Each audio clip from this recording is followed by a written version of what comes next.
News, नव्या दिवसाची नवी बातमी।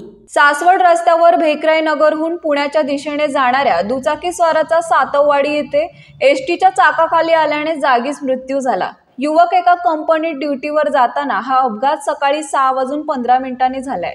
दिनेश शिरसाट असे या युवकाचे नाव असून BNY मिलन या कंपनीमध्ये कामाला होता।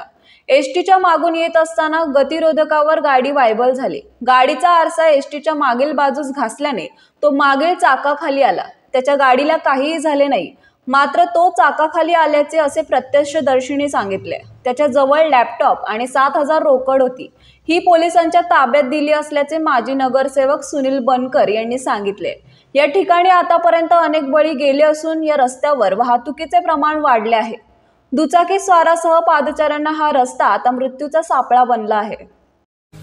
आपल्या परिसरातील महत्त्वाच्या बातम्या पाहण्यासाठी आजच नवप्रभात न्यूज चॅनलला YouTube वर सबस्क्राइब करा आणि बेल आयकॉन प्रेस करा।